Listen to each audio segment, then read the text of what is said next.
Welcome back to Channel's Business Global with me, Juliana Olayinka, reporting just a stone's throw away from the Palace of Westminster in central London. I now take you to Vienna, where OPEC hosted its annual international seminar earlier this month, attracting over 1,000 global energy leaders, policymakers and investors. Major announcements from this year's gathering included renewed commitments to oil production stability amid volatile global markets and expanded dialogue on Africa's energy transition. With Nigeria playing a central role in these discussions, I spoke exclusively with Nigeria's Minister of State for Petroleum, Heineken Lokpokpori, to get his insights on how the country is balancing its domestic production targets with its international commitments. Honourable Minister, it's lovely to see you. We're pretty far away from Abuja. We're in Vienna and we're in a historic building. Lots of discussions at the ninth OPEC summit. I've heard energy security, sustainability, not to be afraid of the transition. Talk to me about Nigeria's participation at this dialogue. Well, Nigeria is a critical partner in the global energy landscape. For an all-inclusive energy situation like cheap global, Nigeria, the rest of Africa, has to play its own. The world is so interconnected that no geographical region, can provide the kind of energy security that we need for the world. Energy is needed.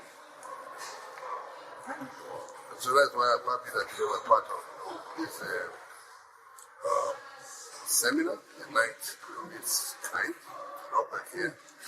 And Africa, and Nigeria particularly, will be here to tell the Africans and say, look, what we need now is investment. We've been able to carry out the requisite reforms in terms of our legal framework. We have also made reforms in terms of our fiscal budget. We've carried out so many incentives with a view to attract. That's when they started coming in. We're not at the scale that you heard when the moderator said that out of what was invested last year, Africa got only about 3%, which is a far cry from what was expected for the kind of energy Africa and part of global energy evolution. But what we're saying is that Africa is doing so many reforms. Africa, so for business, Africa doesn't want handouts. And we have to look at this whole story of energy transition. The reason why investment is slowing down in Africa is that basically capital comes from the West. Companies in the West are investing in similar fossil fuel exploration in the West. When it comes to Africa, they say, stop fossil fuel investment. And that's what we're saying, the global north has to view Africa unless Africa is not considered as part of the global community, then they should tell us so that we would know our status in the world and find alternatives.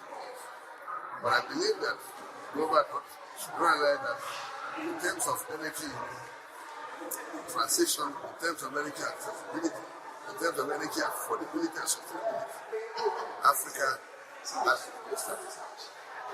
And that, yes, we have a collective solution to Africa's energy problem. We can't industrialize, we can't create the kind of job that Africa needs. And the entire world will also face the consequences. The migration that we are seeing, people crossing the sea to Europe, will be on it. Unless we solve Africa's energy demands, get industrialized, create economies that provide sustainable jobs, create economy that will be able to provide affordable, accessible energy for the African community. On the issue of energy transition, the statistics are there. Actually, the victim, the whole of Africa contributes only about 3% of global emissions. The entire OPEC countries contribute only about 4%. The entire OPEC countries contribute only about 4%. But the UK alone contributes about 4%. Between China and the US contribute about 55%. And so that's why I've always contended that this is basically 2.2. There is no deliberate effort And the part about United Nations, or those, environmental envoys, environmental campaigners, to stop China and the US from reducing their emissions. People are misrepresenting the Paris Agreement. Paris Agreement of 2015 was basically to reduce CO2 emissions. As we speak now, China and USA, I'm sure you can do your own investigation. They are not doing what is expected to be done to reduce emissions. Rather, they are saying the global south stop fossil fuel production. With the fossil fuel production in Africa, we do only 2%. With fossil fuel production, among the OPEC countries, we do only 4%. Less than one country, Europe. So you can imagine the geopolitics that we're talking about. So we believe that it's very important when we come to forum like this to canvass that case. Also in Vienna, I caught up with Wale Tinubu, Group CEO of Owando PLC. We discussed how Nigerian firms are positioning themselves for the future amid the global energy transition. We need an energy transition. First and foremost, it needs to be just. So I think I expressed the point that Africa is 20% of global population, 3% of the size of the global economy. Yeah. It's a victim. It's an economy. It does need to get support in the process of providing access to energy products. 45% of Africans do not have access to energy products. So we want to take note of that in the process of creating regulations, principles, or policies which are realistic in terms of global development. So first things first, that we do have a stable, long-term, and attractive oil and gas market in Nigeria. We've got our PIA passed from a regulatory point of view. We've got a set of rules and regulations that create an element of fiscal stability for investors. Two, we have a strong national oil company to anchor this development. We structured the excellent CEO, very good management, solid board behind that.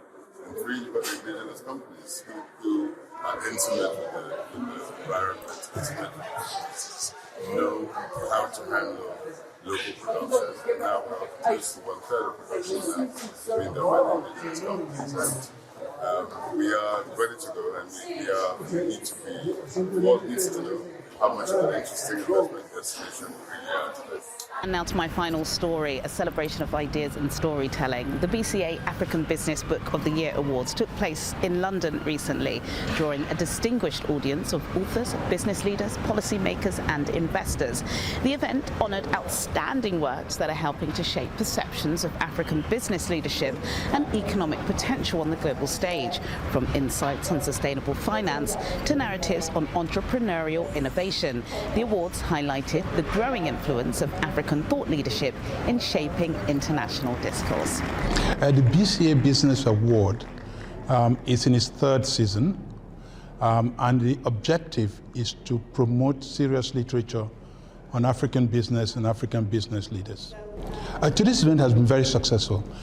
We had as a guest speaker and guest of honor the chairman of the EcoBank Group, which, as you know, is present in more African countries than any other banking group in the world.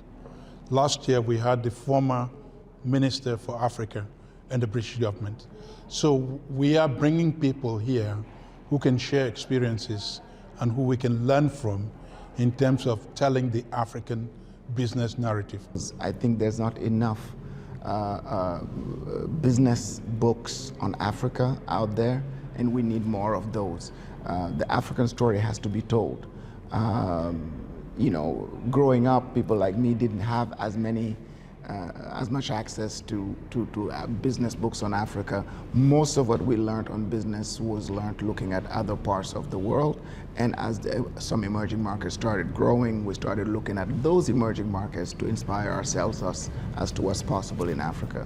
Well, sadly, that's all we have time for you today. But as always, do get in touch with your comments and suggestions. I'll see you at the same time next week for more in-depth business analysis on Channel's Business Global. Goodbye.